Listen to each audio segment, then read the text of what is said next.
There are so many different types of compressors out there. Which one do you choose when you go to mix vocals? What is the best type of compressor for vocals? Hi, I'm Reagan Ram with OrpheusAudioAcademy.com, helping you make better music and grow your fan base online.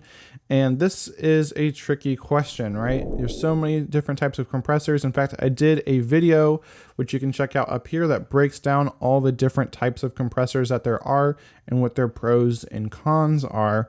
But this video is specifically dealing with vocals. So what is the best type of compressor for vocals? Well, there's really two types of compressors that I would recommend for vocals, and I'll get to those in a second. But first off, what does a vocal compressor do? It's important to understand what is the purpose of compressing vocals, what the compressor does. And once we know that, then it's easy to know what type of compressor to then choose. So a compressor is an amplifier whose output gain, dB, reduces as input gain, dB, increases. In other words, a compressor makes low volumes higher and makes high volumes quieter. As it receives more input, it is going to reduce the output.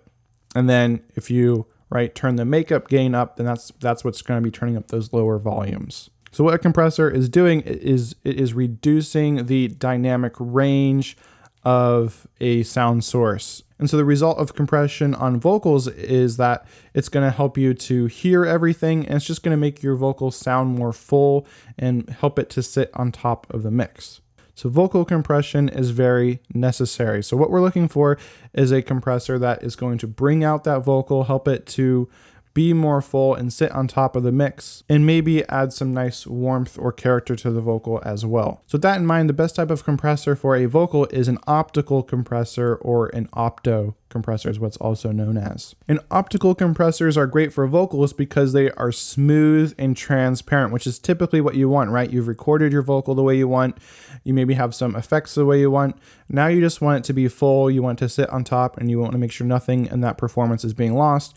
You don't really want to be changing the color of the vocal in general. So you're going to want to probably use an optical compressor then to add that smooth, transparent compression to get the outcome you're looking for. Of course, genres will dictate what kind of compressor you want to use, but in general, if you're doing like a pop or EDM, most music, you're going to want to probably use an optical compressor. Optical compressors can also be great for adding warmth and sheen to your vocals, which just improve the life and the vibe of your vocals overall, which is another reason why they are a great choice for vocals. So with that in mind, what are some of the best, say, plugins, optical compressor plugins that you might want to use? Well, if you're using Logic, you already have one built in. You can look up the vintage opto compressor, but this is modeled after the Teletronics LA2A, which is one of the most famous compressors out there. A lot of different companies model this. IK Multimedia has a version of this. Waves has a version of this. And also include a link to a free version, and as well as these paid versions, in the description below. And in the future, I plan on comparing all these compressors against each other as well, and seeing which one is actually better than the other one, since they're all trying to emulate the same compressor. And so if you want to see that, then be sure to hit subscribe so you don't miss that when I release that video. But they're not great for aggressive sounding compression. So if you're wanting aggressive sounding compression on your vocals, then that leads me to the second type of compressor you might want to use, which is an FET, or a FET compressor. So what makes FET or FET compressors great for vocals? Well, they're great for adding that aggressive excitement to your vocals, if that's what you're going for. So if you want a lot of color, a lot of grit, and some very obvious, changes and compression going on with your vocals, then definitely use a FET compressor. And so if you're looking for what is the best type of FET compressor plugin that you can use on your vocals, well, again, if you're using Logic, you've also got a free one built in.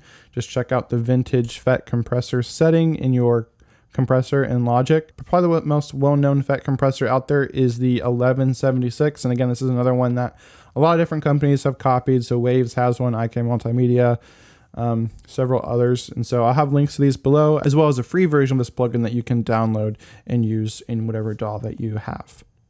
So now this brings up another question. How many compressors should you use on vocals, right?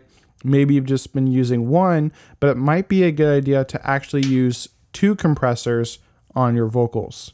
So you might want to use a FET compressor to add some excitement to your vocals, but then you follow it up with a optical compressor to smooth things out and get the right level and character that you're looking for. FET compressors are also very fast. They're really great at controlling transients. So you might set up a FET compressor to just really take down those peaks, any like really loud parts of your vocal performance. You set that up so it just kind of pushes down those peaks, and then you follow up with a opto compressor, which is typically a little bit slower, and that controls the rest of your sound, the rest of the body of the sound. So using compressors in tandem like that can help you get a better sound than just using one.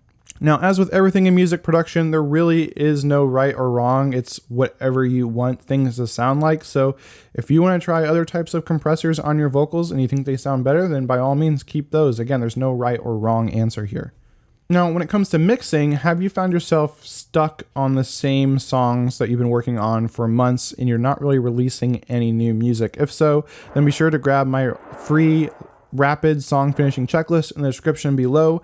This will walk you through a proven step-by-step process for finishing your songs so you can release more music and grow your fan base faster. Otherwise, if you found this video helpful, feel free to drop a like and subscribe so you don't miss out on any new tutorials I release on this channel.